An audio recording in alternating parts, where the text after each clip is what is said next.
பங்குச்சந்தையில் பணத்தை எப்படி இன்வெஸ்ட் பண்ணுறது, ஸ்டாக் மார்க்கெட்டில் எப்படி ட்ரேடிங் பண்ணுறது, என்னென்ன மாதிரியான டெக்னிக்கல் அனாலிசிஸ் பண்ணணும், என்னென்ன மாதிரியான ஸ்ட்ராட்டஜிஸ் யூஸ் பண்ணணும், இந்த மாதிரி நிறையா விஷயங்களை பேசுகிறதுக்கு எக்கச்சக்கமான சேனல்ஸ் இருக்குது. பட் இந்த எந்த சேனலுமே பேசாத ஒரு விஷயம் என்னென்னா, ஸ்டாக் மார்க்கெட்டோட உளவியல் என்ன, ஸ்டாக் மார்க்கெட்டோட சைக்காலஜி என்ன அப்படிங்கிறது தான் இந்த வீடியோவில் நம்ம புரிஞ்சுக்க போகிறோம். அண்ட் இன்னும் குறிப்பாக சொல்லணும்னா, ஸ்டாக் மார்க்கெட்டில் என்ன வகையான சைக்கலாஜிக்கல் மிஸ்டேக்ஸ் நம்ம பண்ணிட்டு இருக்கோம், இந்த விஷயத்தை பற்றி இந்த வீடியோவில் நம்ம பார்க்க போகிறோம். Welcome to inspire economics. என் சேனலுக்கு நீங்கள் ஃபர்ஸ்ட் டைம் வரீங்கன்னா மறக்காம லைக், ஷேர் அண்ட் சப்ஸ்கிரைப் பண்ணுங்கள். வாங்க வீடியோக்குள்ள போகலாம்.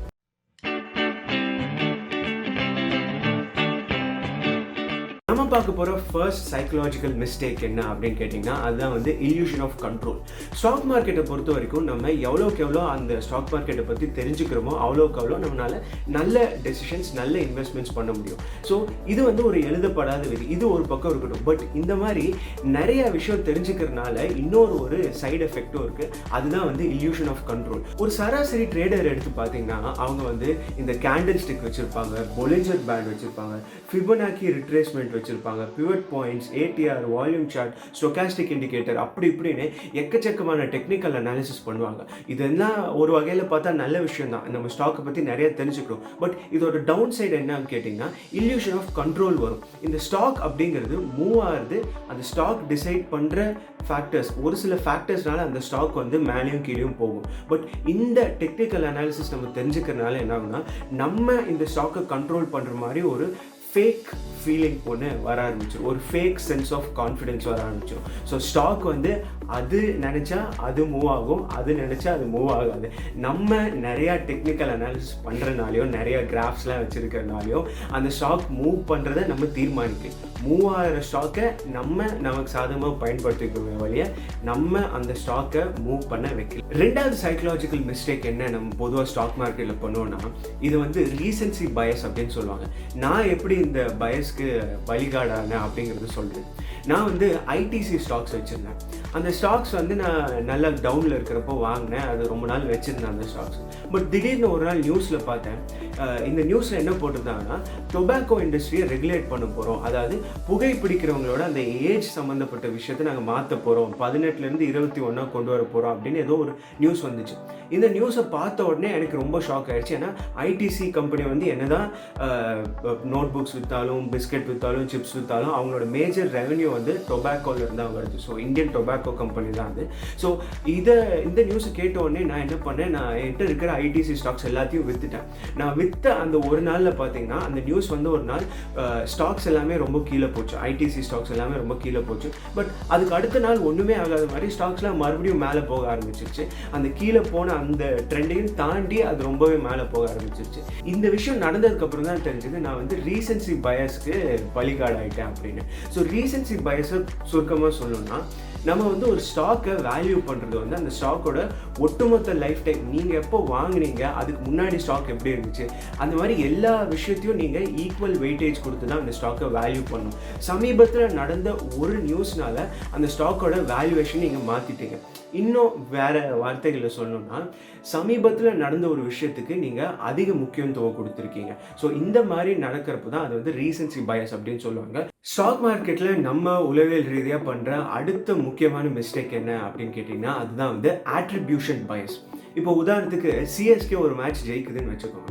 சிஎஸ்கே ஜெயிச்சா நம்ம எல்லாரும் வந்து செம மேட்ச், சிஎஸ்கே அப்போவே தெரியும்டா, நாங்கள் தான் சாம்பியன்ஸ் அப்படி இப்படிம்போம். பட் சிஎஸ்கே தோத்துச்சுன்னா அந்த பழியை நம்ம யாராவது ஒருத்தங்க மேலே போட பார்ப்போம். ராய்டு ஒழுங்காக பேட்டிங் ஆடல, சிவம் துபே ஒழுங்காக பவுலிங் போடல, பவுலிங் யூனிட்டே சரியில்லை, தீபக் சார் இல்லாததுனால இந்த மாதிரி ஆகுது, இந்த மாதிரி நிறைய விஷயங்கள் சொல்லுவோம். இதுதான் வந்து ஆட்ரிபியூஷன் பயஸ். இதே வந்து நம்ம ஸ்டாக் மார்க்கெட்டில் அப்ளை பண்ணி பார்க்கலாம். ஒரு ஸ்டாக்கை நீங்கள் வாங்கி நல்ல ப்ராஃபிட் வந்துச்சுன்னா நீங்கள் வந்து உங்களே கிரெடிட் பண்ணிப்பீங்க. எனக்கு அப்போவே தெரியும் இந்த ஸ்டாக் நல்லா போகும், நான் நல்லா பண்ணுவேன்.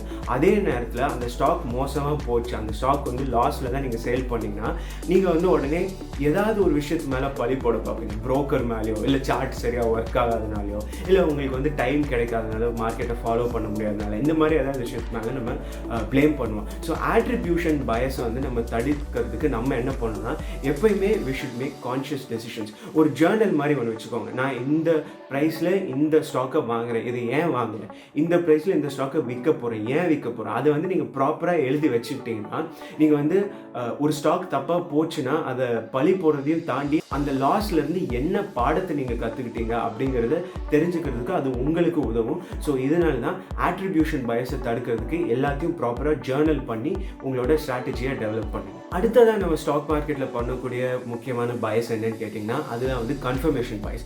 இப்போ உங்கள் ஸ்க்ரீனில் தெரியுது தான் டாடா மோட்டார்ஸோட சார்ட்.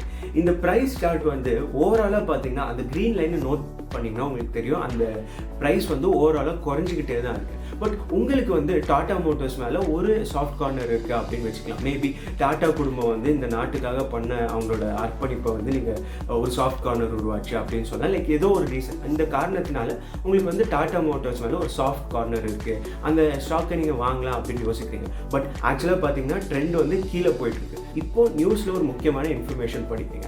இப்போ நீங்கள் ஸ்க்ரீனில் பார்க்குற மாதிரி ஒரு இன்ஃபர்மேஷன் வருது. ஸோ இந்த இன்ஃபர்மேஷன் பார்த்த உடனே நீங்கள் வந்து உடனே பை பண்ண ஆரம்பிச்சுவீங்க. ஏன்னு கேட்டிங்கன்னா இது வந்து உங்களோட ஏற்கனவே நீங்கள் மனசில் இருக்கிற ஒரு விஷயத்தை அது சப்போர்ட் பண்ணுது. ஸோ இதை வந்து ஒரு நல்ல விஷயமா எடுத்து நீங்கள் பை பண்ண ஆரம்பிச்சிங்க. பட் ஆக்சுவலாக பார்த்தீங்கன்னா அந்த ஸ்டாக்கோட விலை வந்து ஓவராலாக குறைஞ்சிக்கிட்டே தான் வந்துகிட்டு இருக்கு.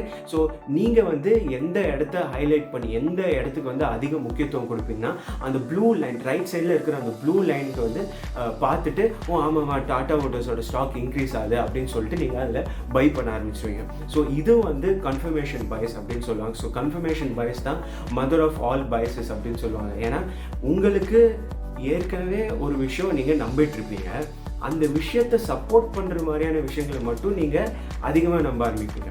அந்த விஷயத்தை அப்போஸ் பண்ணுற மாதிரியான ஒரு சில நியூஸோ இல்லை எந்த வந்தாலும் அதை வந்து நீங்கள் ஏற்றுக்க மாட்டீங்க. ஸோ இதுதான் வந்து கன்ஃபர்மேஷன் பயஸ்ன்னு சொல்லுவாங்க. ஸோ இந்த எல்லா பயசஸையும் நீங்கள் மைண்டில் வச்சுக்கிட்டு அதுக்கப்புறம் ட்ரேட் பண்ண ஆரம்பிச்சிங்கன்னா உங்களால் better and clever trading decisions எடுக்க முடியும். ஸோ இந்த வீடியோ உங்களுக்கு பிடிச்சிருக்கும் அப்படின்னு நினைக்கிறேன். மறக்காமல் இன்ஸ்பயர் எக்கனாமிக்ஸ்க்கு லைக், ஷேர், சப்ஸ்கிரைப் பண்ணுங்கள்.